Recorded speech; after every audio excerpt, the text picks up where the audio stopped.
Adams State College. Great stories begin here.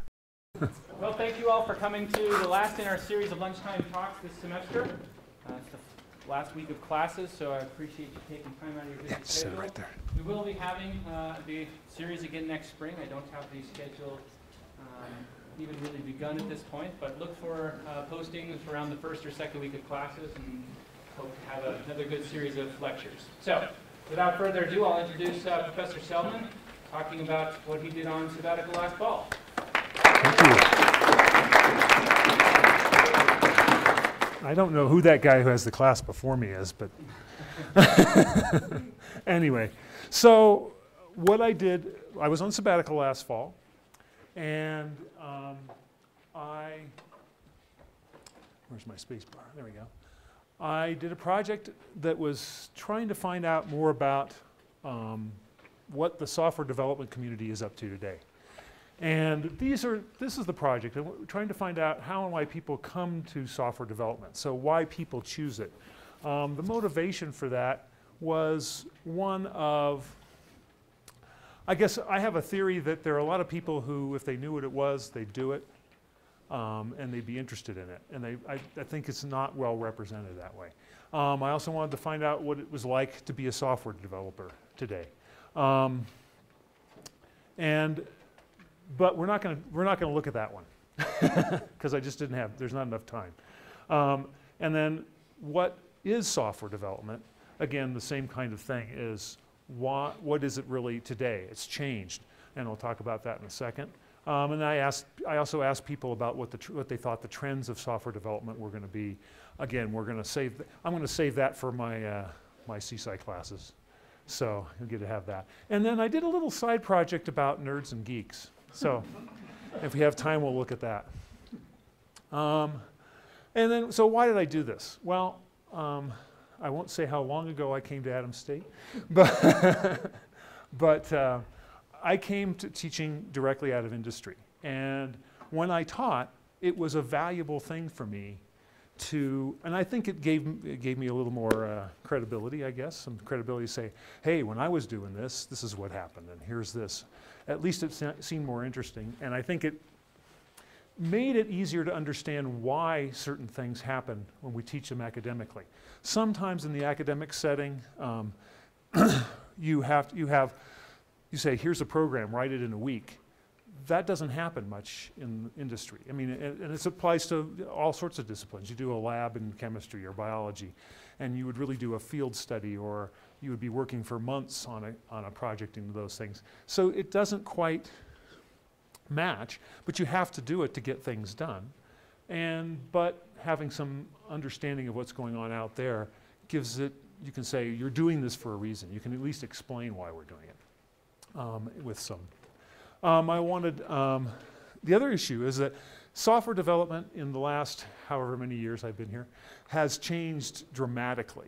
When I was developing software, I will date myself, it's pre-PC, okay? And that's not politically correct, okay? Pre-PC. And you're working pretty much on the same machines, big machines, sharing them with other people. And the things you were creating were pretty much the same kind. There's a variety of things, and there was a little bit of difference, but you were using the same tools, and so it was fairly homogeneous. If you were doing software development in one area, you could probably easily move to another. Today, that's with the PC and the internet and mobile devices, there's all kinds of different areas to go into and specializations and different variety of criteria that are needed. And so to understand, and on top of that, the way software is developed today is far different.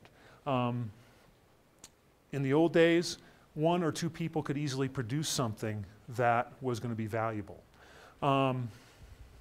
Nowadays, the complexity of computers and the software make it so that you need teams, okay?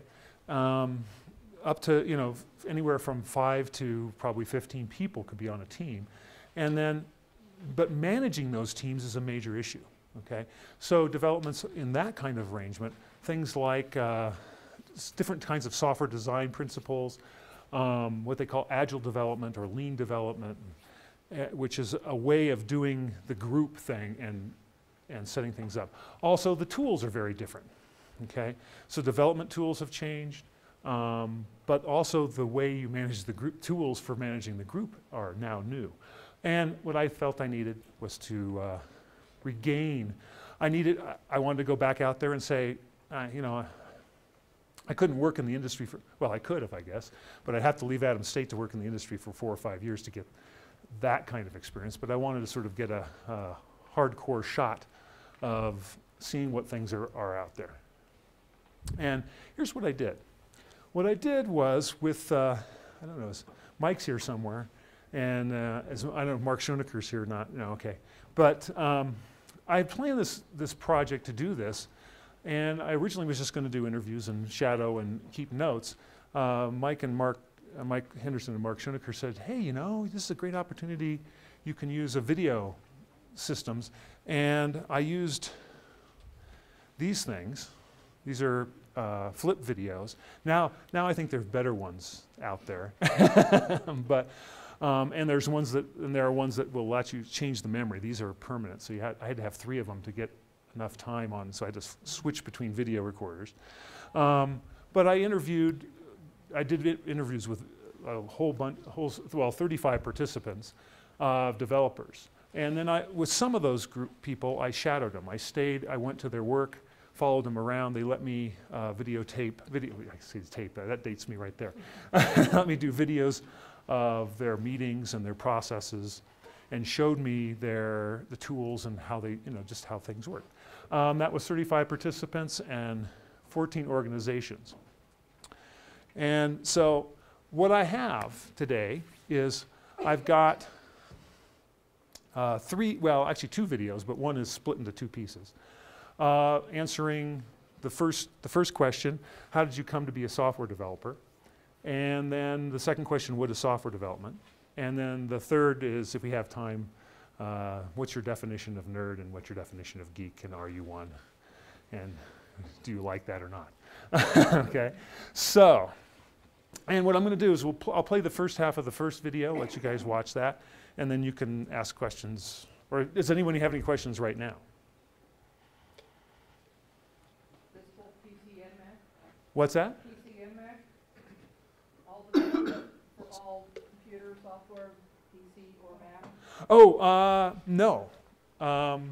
These guys were doing PC. Some of them were doing, a couple of them were doing mobile stuff. In the RTI, they had some large, they interfaced. They started on PCs, you know, of course, that's the interface to more powerful computers, and they would use more powerful computers to do some of their heavier duty stuff. Yeah, yeah. How did you select the organization?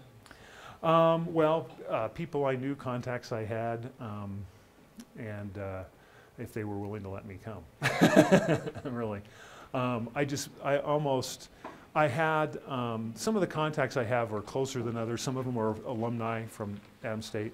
Some of them I met through conferences or something like that. And then when I went to visit from the people I met from conferences, sometimes they'd say, oh, and you should go talk to this guy, and you should go talk to that guy. And so I do that. Also, my brother-in-law is in here. So always good to have a brother-in-law who's doing stuff. Other questions? And we'll take a look at this and we'll see what. And where'd it go?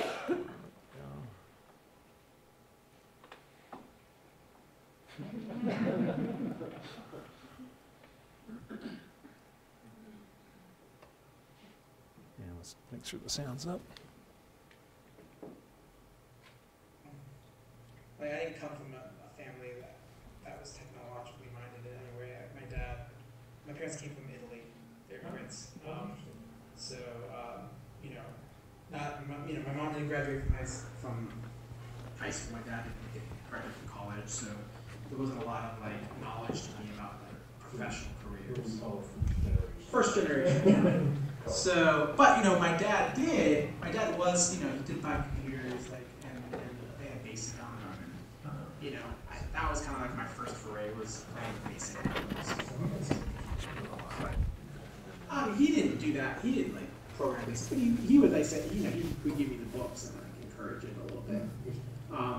And obviously I played a lot of video games because I was of that age, but I wasn't really interested in programming video games very much, kind of in my mind. But so no, to me, software development, to me, back then, all I knew was like video games on computers, maybe like, you know, Word and Excel, and that's really all it was to me. Like I probably knew about more complex software, but I just didn't think about it. When I took that course in high school, I don't know, I remember liking playing around with BASIC when I was younger. I didn't do anything sophisticated, but I remember liking it. So I just wanted to learn more. I was just like, what is this? You know, and it was C, but we learned C basically. Oh, okay. It's like just one semester, I think. And I didn't really, I don't think I went to college with like, I'm going to be a computer scientist in mind, but I definitely wanted to take intro courses, and I just kept on doing it. So.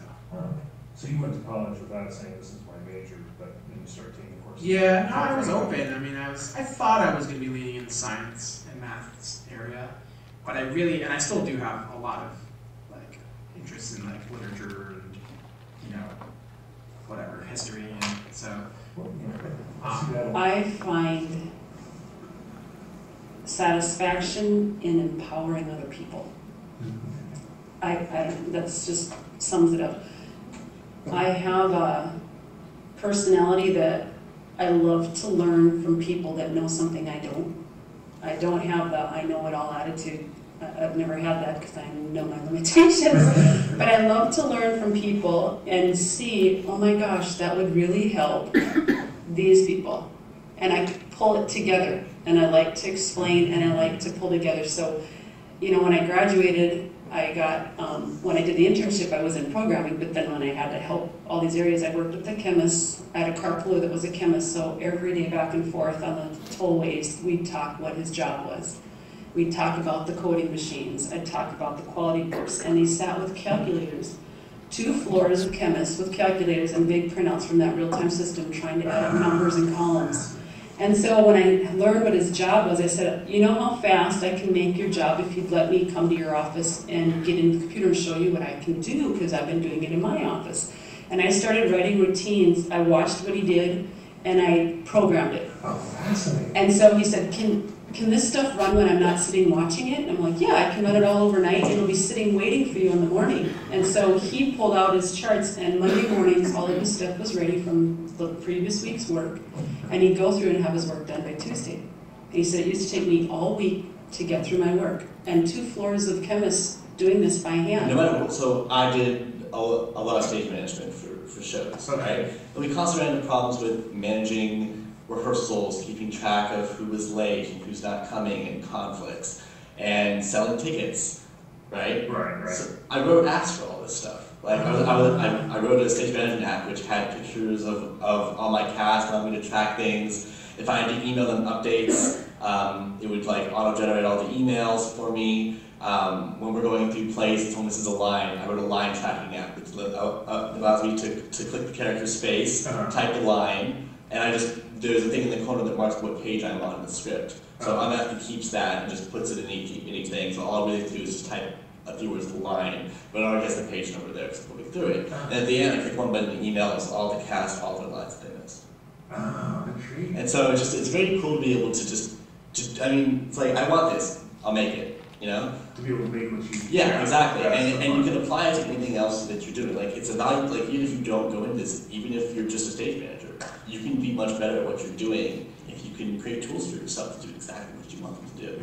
Yeah. You can make medical software. You can make. But is that as creative?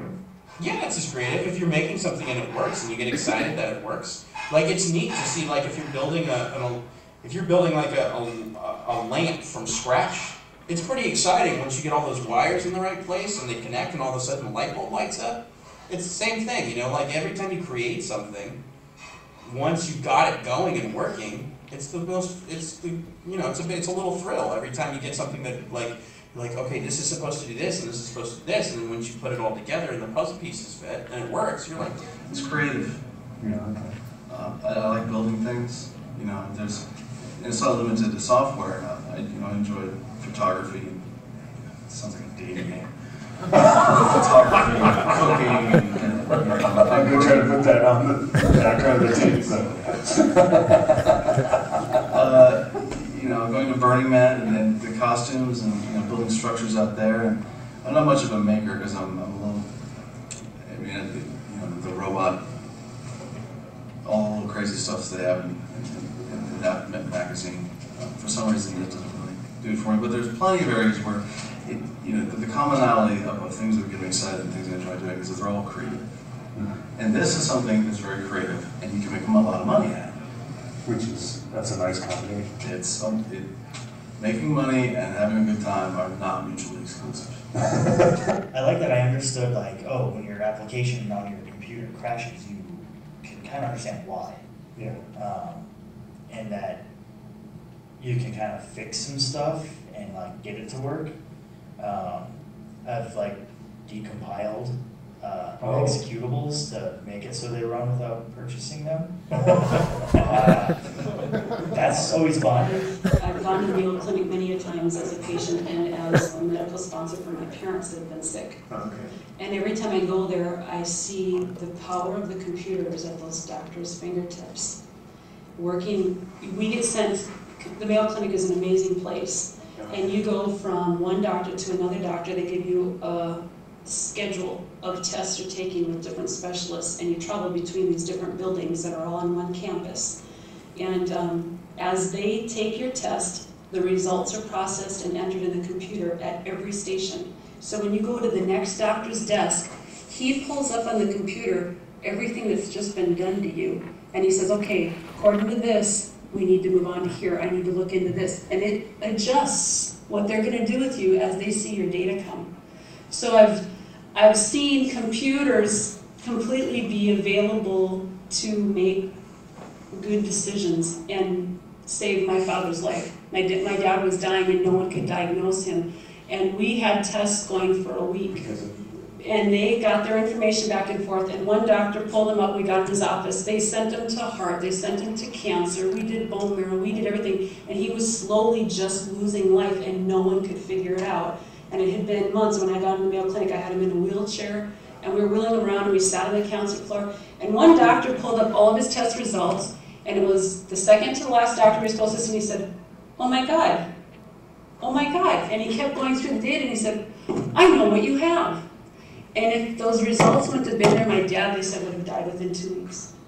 So to me personally, if I didn't have to come back to work to make money, I would love to work for organizations like that to just keep them going smoothly. Because it just, my heart goes out to saving lives. I don't know, it's crazy. I don't know how else to do that with my skill set. I'm not a doctor. But they say, it saved my father's life. And that's cool. I actually like that. I like being in an environment where there's a mishmash of different kinds of people.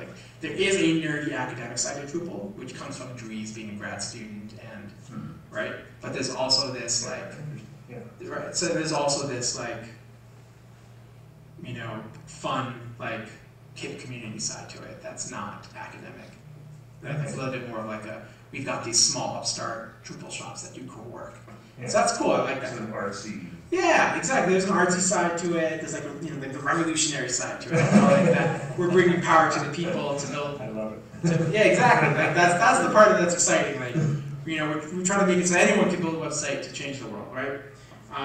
So yeah, that's really cool. I like that. And then what was the second part of the question? Why do I do it? Yeah. So I think it was just a natural progression for me. Why did I look for a campaign job? Because it was what I cared about. I wanted to do something that mattered, and then my background was technology, and it married, and Drupal married it. Yeah. And Automatic marries that, and it still does. So that's pretty. And then at the end of the day, we can go and help organizations sue lawmakers, or help protect lawmakers if they're getting bad press from somebody, or we can make a bill pass. For me, that's sexy. It's fun. It's exciting. To create something that really affects people's day-to-day lives that'll change them. And then at the end of the day, also, it would also be exciting to me to create a video game that like is so compelling and like thought-provoking that people are like minds are blown. You know, there's that game on Xbox 360. Like one of the top-selling games of all time on Xbox is this game you can buy online called Braid.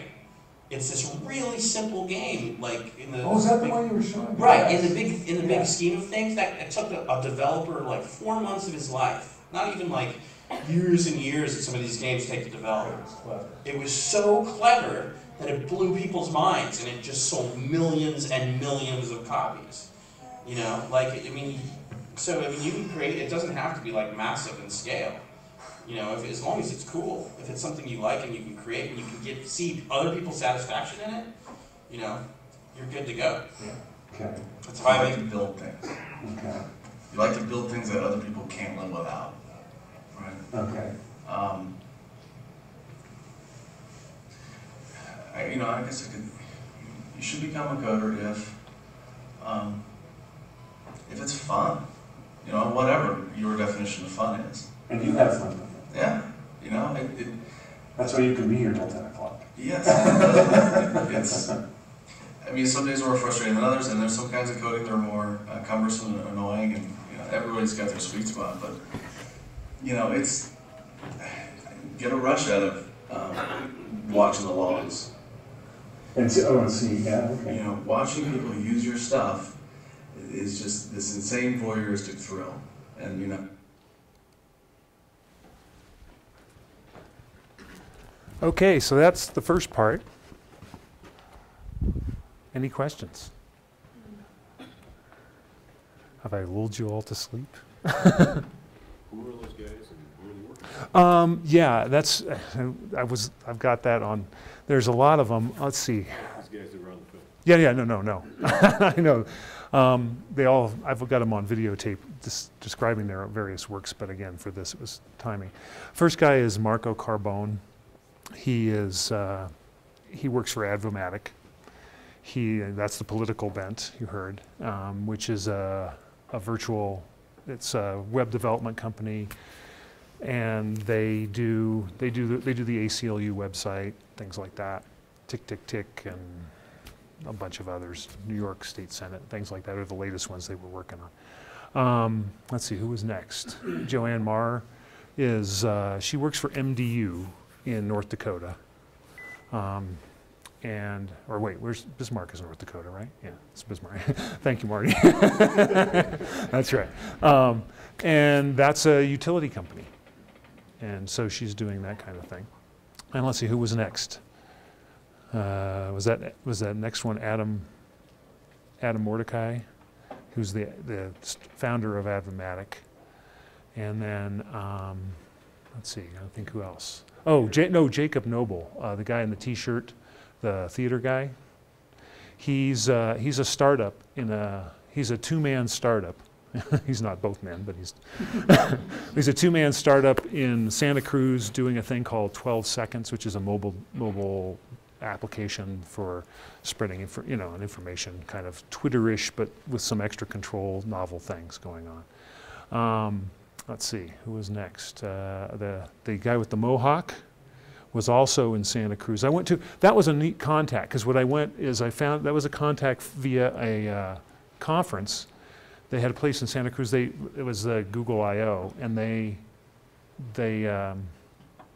talked to me and they said, "Oh, we could use some interns." And it was about a year later. I called them and said, "Well, how about me? I'll show up and and check things out." And they're in this place called NextSpace, which is it's an office.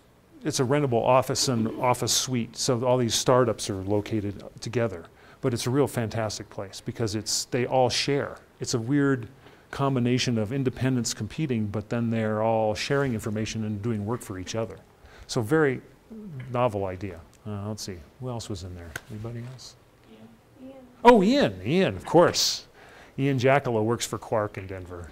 And some of you know Ian. Ian's an alumni. See, nobody else is an alumni on that one, but the next one will have some more. Other questions about, yeah. Did you interview anybody who wasn't enthusiastic and excited about what they're doing?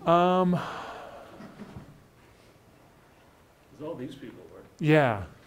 I mean, I probably picked the more enthusiastic ones for the video. I have to confess, it's probably an unbiased sample, But no, most people were pretty, I think everybody I talked to was, some people were more, yes, this is my job, I like it, but you know, I'll go off and do other things.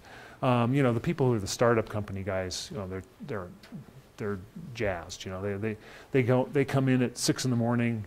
It's Santa Cruz location. They come in at 6 in the morning, work until about 2 o'clock in the afternoon. Then a bunch of them go off and kite surf for 3 hours, and then they come back and work until 10 o'clock typically. So a very, you know, flexible schedule. Oh, and the guy, the Mohawk guy, Mike Muldoon, he's doing an internet role-playing game tool, another startup kind of thing with 2 people. Yeah. Any other things? I'll say this: I have interviews with there are people here who I've interviewed, but in order to preserve extortion value, I'm not showing them today. So here, this will be what is software development. It's honestly, it's writing the infrastructure that makes the world go. I mean, every single thing. I mean, you take for granted now, especially now. Everything you do is software. Everything. Yeah. You drive your car. There's software running it. Like my car, I can hook up this module and have access to my entire computer, and I can rewrite it via it's all Flash ROM, and I can change the timing, like everything via software.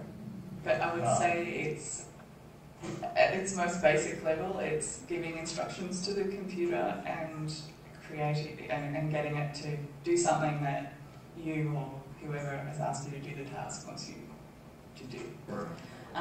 But that, I mean, really that was a long time ago that it just used to be that basic. Now, there's all sorts of aspects, particularly if you're doing user interface development. You need to think about making something look the way that someone who has never used this particular tool easily usable without them having to be technical. So, some of my experience of software development is also the design aspect, where you're thinking about, this text box should be here, and we should put a banner up here, and we should have this particular type of control, which might, when I'm talking about control, I'm talking about text boxes or buttons or list boxes, or it could be a grid, or you know, obviously, yeah. Yeah, that's right. And having a sensible type of control that people won't think about what they're actually using. If people start having to think about what they're, think too much about what they're having to do, then it makes it, it's not successful in my opinion. But yeah, it should be, I guess it should be kind of, to the person using it, it should be in a way magic, because it's just something that they use and then they don't think about what happens behind it. Yeah, I definitely see it as a more creative thing than necessarily scientific all the time. I like some of the people who refer to engineers as craftsmen, right? And they build something, and it's not always scientific about it. It's not, this is how you do it, and this is every time you build it this way. Right. And there's some craft to it. There's the design of what you're doing, how you're going to hook things up, how independent pieces of the components work together. I mean, that's... I never thought about it that way, but you're absolutely on something there. It's the best days are the ones where you bang on something for 6 hours, and then you come at it from like 3 different angles, and nothing's working, and then finally at the end of the day, something clicks, and you find the thing that's been tripping all day, and bling, it works, and you're standing a foot taller, having won that battle. Yeah. It's a tough battle, yeah. those are great days because you really know you didn't leave anything on the table. Push, and you got it. Doing that every day would be taxing because they don't always end that way. You know, sometimes you eat the bear, and sometimes the bear eats you. Yeah, and so for me, the whole process of interacting with the computer was always very hands-on, always very literally hands, because my very first stages were wiring them together with my hands, making the light bulbs turn on and off and stuff, or the LEDs, and so to this day, when I program, I think in terms of building things with my hands. Like when I'm building a website, I think in terms of it's like Play-Doh, and I'm putting it all together. I'm sculpting, and in my mind, it's very kinesthetic. It's like molding and shaping, and then sort of cutting away parts until it all shakes out. Well, it's funny that my mother, she doesn't exactly know how to explain to people what I do. And she said, so what? And I said, well, I'll show you. So if you write, I told her to click on a web page and just to view source and have a look. Oh, right. And she had no idea. I mean, she just had no concept. She goes, what is that? And I said, that's what makes the web page look what you're seeing, appear, how it appeers, and I said that's what I basically do. I write that and get the web page to appear for you, and she was just she didn't know what to say. She had obviously I don't know what she thought when I don't know if she thought you open up Microsoft Word and you just put some things on the page and then you somehow post it onto the internet. Right. But she didn't realise that you have to give it instructions and make it. It's problem solving. Given the tools that you have and what you have in front of you in order to get something accomplished and meeting whatever the need is of the customer with whatever tools are provided to you. So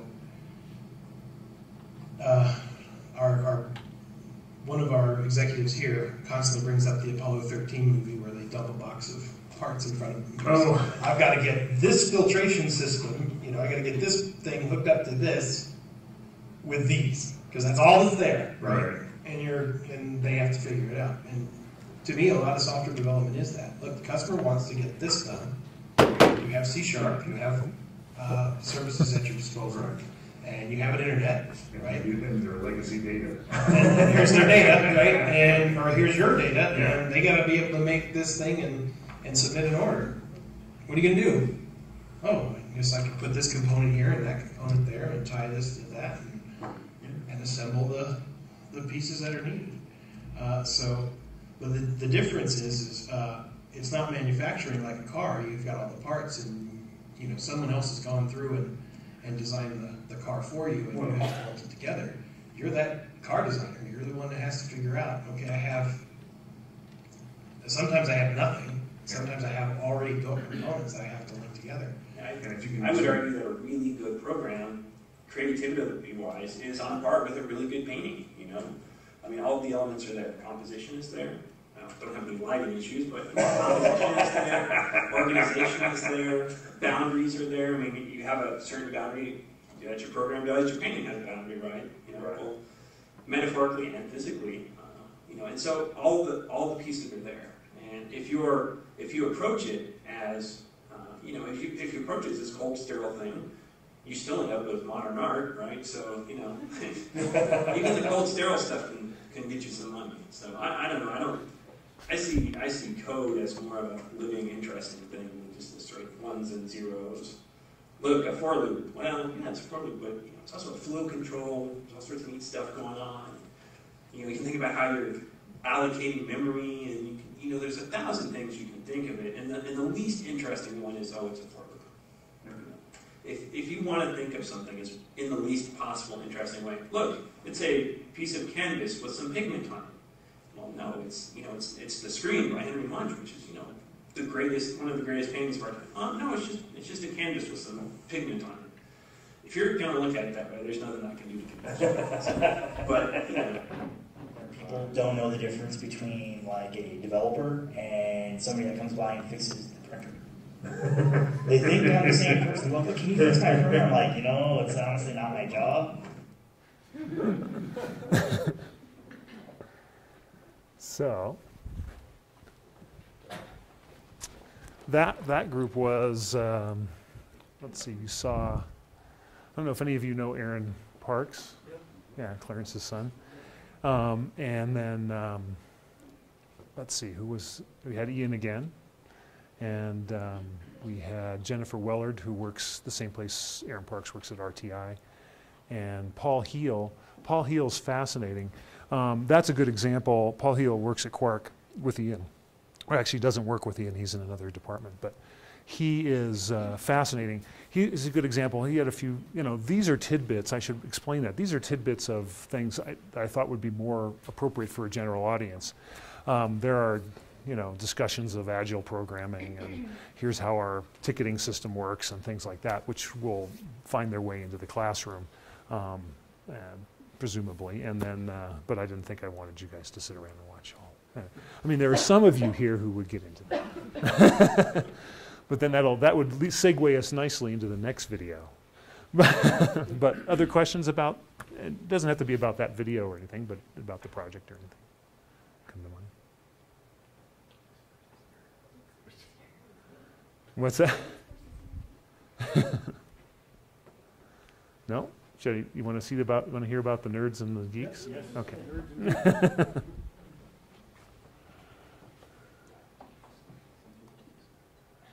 Wait, which one of this? Oh, what happened?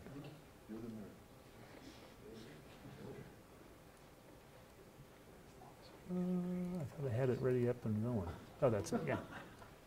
And so I'm like, you're such a geek. He goes, and I pride myself at that. And that's a good thing. And that's a good thing. And so I said, I mean it in all the best of terms because you're working for me, and that's what makes it really great. Because if we get stuck, I'll come to you. Geek is more the dude who knows code, loves the end product and stuff. It's so nerds are fanatics about really obscure things. Okay, so they like Star Trek or the history of the bagpipe. D&D, they're focused on only that one thing, and it's always one thing, and they just beat it like a dead horse, and they're hardcore into it, nerdcore into that. Geek is more well-rounded, sort of the Renaissance nerds who gets involved in multiple things. The Star Trek, but also the bagpipe enthusiast, also coding, also sci-fi in general. They have a more well-rounded repertoire of nerdy things they get involved with. I think it just means geek is that you're just geekishly crazy about something. Okay. You could be a software geek, you could be a surfing geek. It's just you're immersed in something at such a high level that it's almost crazy. I think it's is what I was describing it to be, which is great.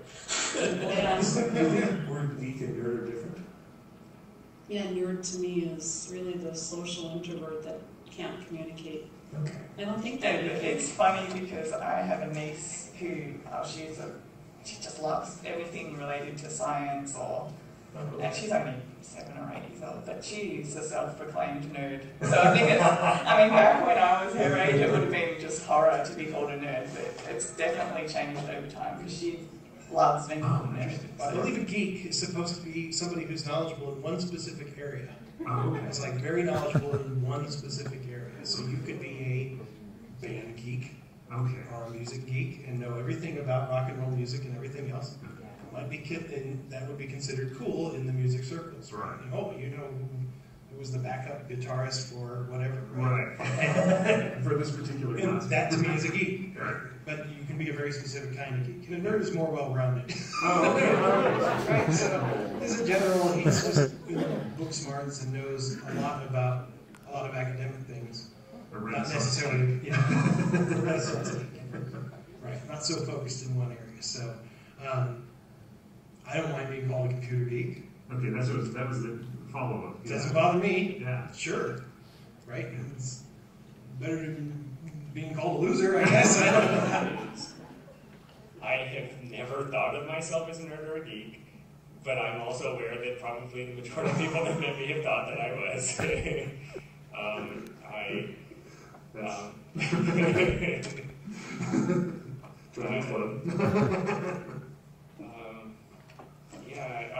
think that it's a label.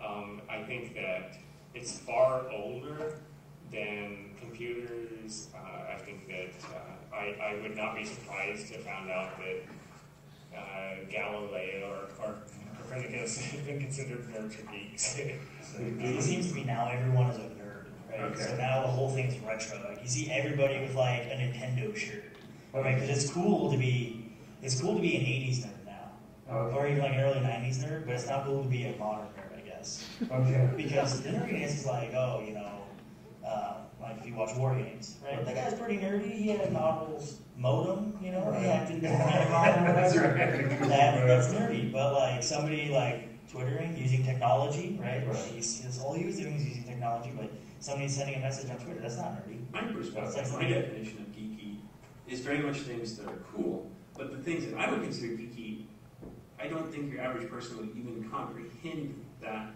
they're even possible, right?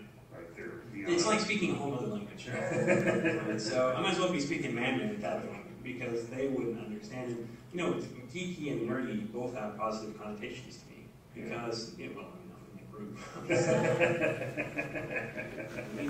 And so I don't worry about it all that much. I mean, you know, we have people with widely varying social skills. I mean, you know, from you know, sort of way on the high end of the spectrum, all the way down to just kind of difficult to deal with, you know.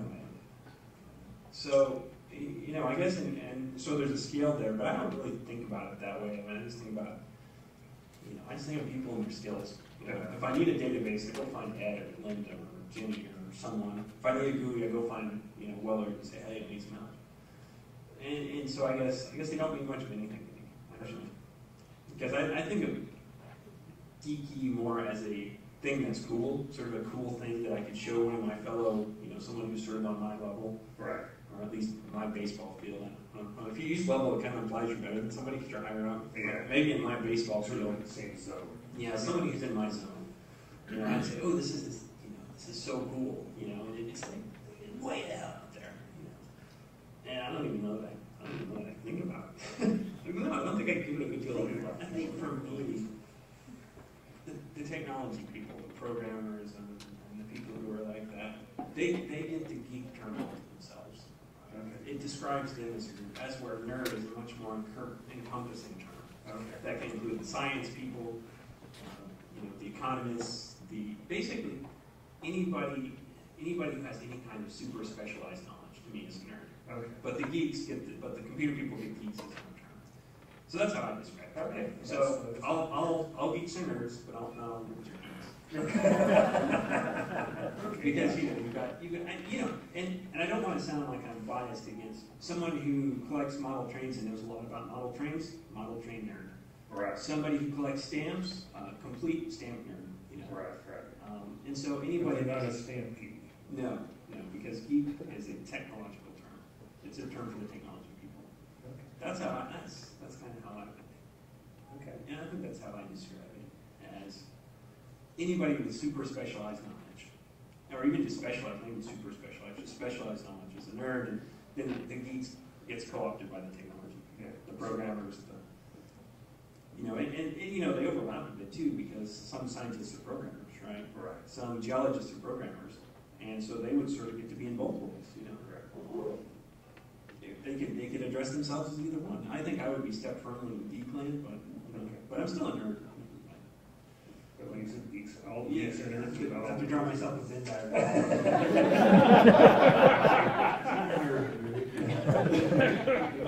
Yeah, geek still has that. Someone who wears bifocals and has their hands pulled up under their and their name is Poindexter or something like that. My wife and I play the Seinfeld. That's so we'll be driving on long drives, and she will say a line from one of the Seinfelds. Okay. and we will try to say what all the characters were doing during that episode. Let's just say like at a Halloween party I just went to, I think I saw like 4 people with like thick black rim glasses, like white tape, and like that looked like a nerd. Right. And that was cool. Like he was like, "Oh, dude, your costume's sweet." And it's like, funny because it's cool to be nerdy now. Yeah. So that's an interesting thing. Look at Star Trek, right? They remade it, and it was huge. Right. And like everyone's like, "Oh, blah blah blah." I've always watched Star Trek. It's like, no, you didn't. Like I'm sure you made fun of the kid in elementary school that watched Star Trek: The Next Generation and like dressed as them or whatever. You totally made fun of that guy. You're just kind of riding the wave now. Like, oh, it's cool. Jumping on the There's nerd pretenders. yeah, the nerd posers. Nerd posers.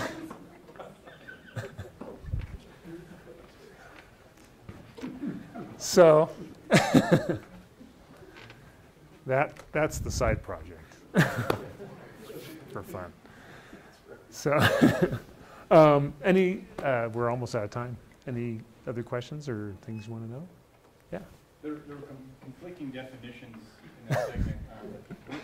Which Absolutely. one won out? Like, is it like age thing kind of thing? I think the tendency that I saw was, if you really want to, this is sort of an official, is that the term was that nerd seems to be more derogatory still.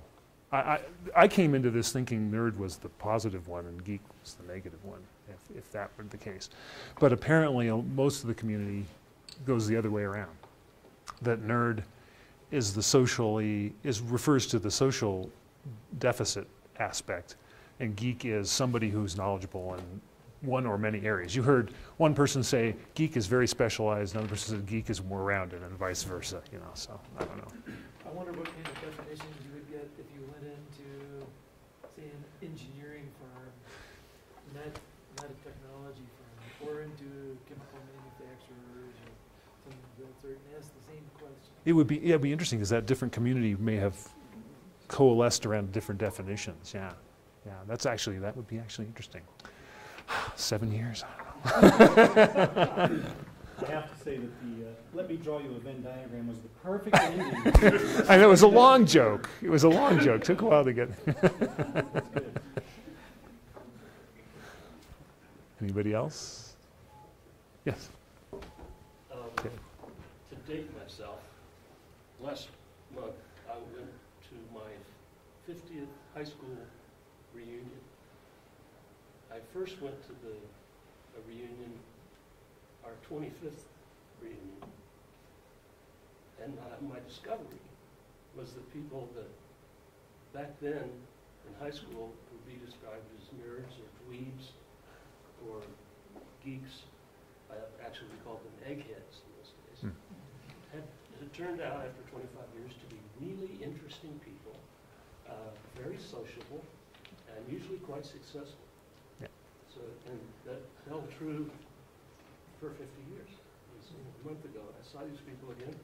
This guy, he used to be so withdrawn and so geeky, and now you're cool. That's right. Well, it looks like the word dweeb is up for grabs now. I haven't heard that one used at all, so that's bring that back. We probably better get out of here, huh? Adams State College. Great stories begin here.